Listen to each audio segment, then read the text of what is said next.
man is running.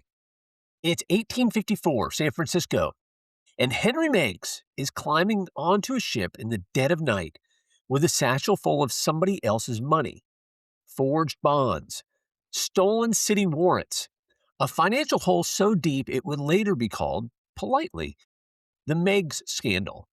He's not coming back. He's headed for Chile, then Peru, where he'll build railroads through the Andes and die a very rich man. An hero to two countries, buried under a name that isn't the one he was born with. But before he ran, before any of that, Henry Meiggs founded a town. He named it after himself, Meiggsville. You know it as Mendocino. And somewhere between the fraud and the flight, this man built something so convincing, so stubbornly itself, that Hollywood would spend the next 130 years using it to fake a coastline 3,000 miles away. This is a story of a town built to look like somewhere else by a man who wasn't who he said he was, that's now famous for looking exactly like itself. This is Drive-Thru Towns. I'm your host, Andrew Wilcox. You've seen the sign on Highway 1, that stretch where the fog sits on the cliffs like it's got nowhere better to be. Mendocino, historic village. Maybe you slow down for the curve, maybe you don't. From the road, at speeds, it reads like a postcard. It's a white steeple church, water tower silhouette. Looks almost like a lighthouse if you're not paying attention. Victorian gingerbread trim on buildings that seem from 60 miles an hour, a little too perfect for a place this far from anywhere. That instinct, this feels staged, is correct. You're not wrong. You're just early. Give it a minute. Here's the thing nobody tells you at the scenic overlook. Mendocino only exists because of a shipwreck full of dishes. It was 1850. A clipper called the Frolic runs aground on the rocks up at Point Cabrillo, hauling Chinese porcelain bound for a gold rush, San Francisco hungry for anything nice. Salvage crews show up the next spring to recover the cargo. The porcelain's gone, smashed, sunk, scattered. But the men look up, and what they see isn't teacups. It's redwoods, miles of them. Trees so big they don't look real, standing over a coastline nobody in San Francisco had bothered to want yet. That's sort of a geographic mistake, if you can call it one.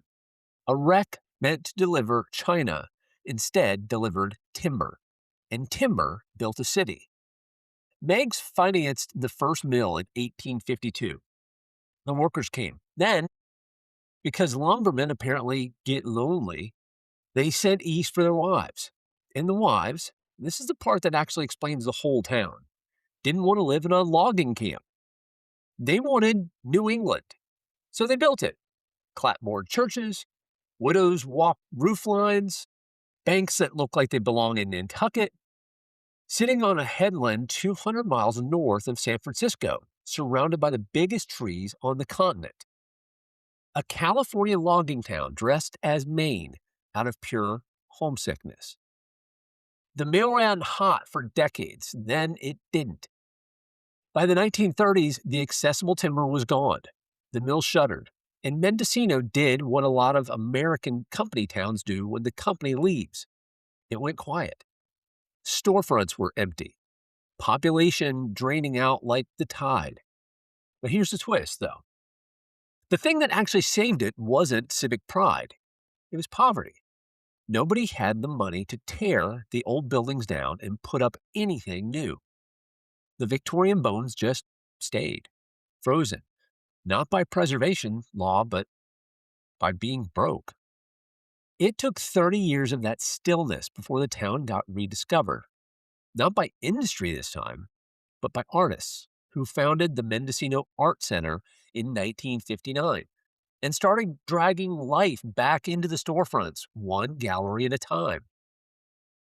The counterculture followed close behind in the 60s, and when developers eventually showed up wanting to bulldoze a place for a resort, the town did something almost nobody does. Just said no.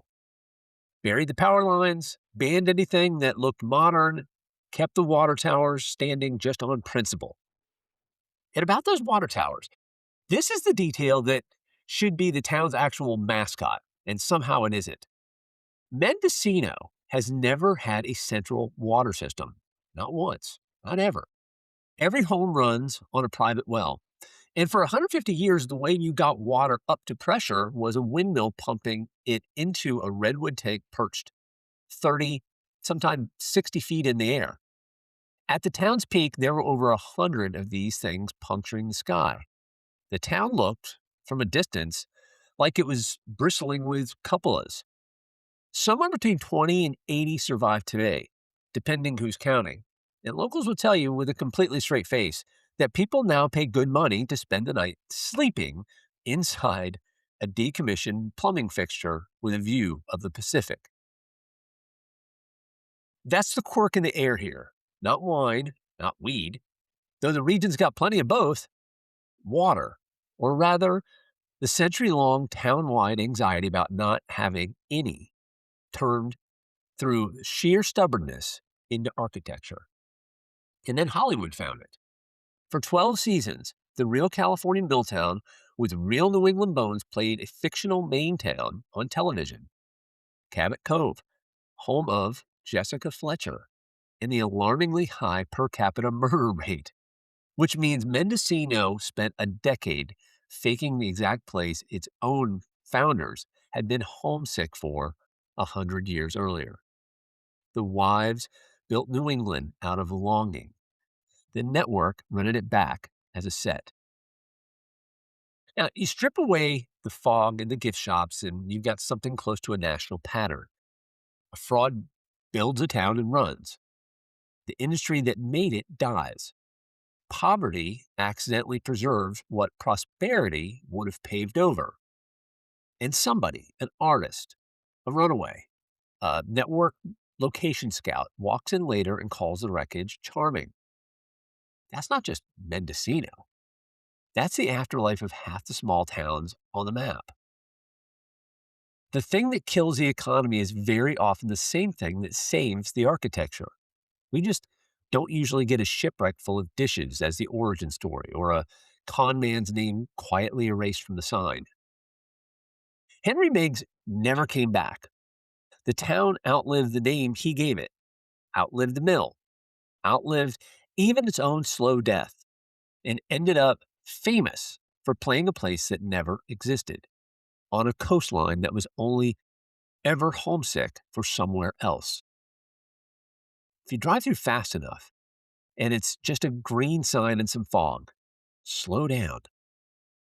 And it's 100 water towers still standing, still empty of the men who built them, still catching whatever's left of the wind. This has been Drive-Thru Towns. I'm your host, Andrew Wilcox. A special thanks to Chloe Jones for providing our music. If you enjoyed this journey, please follow the podcast to stay updated on all our upcoming episodes. To keep the conversation going, you can connect with me on Instagram at 50 State Family. Find me on LinkedIn under Wilcox Legal, or reach out directly via email at wilcoxlegal@gmail.com. Thanks for tuning in, and I'll see you on the next road. 'Cause I was wandering free on an American dream, with a million things to see and do. But it's all good, I'm fine. Had the time of my life, 'cause I did it all.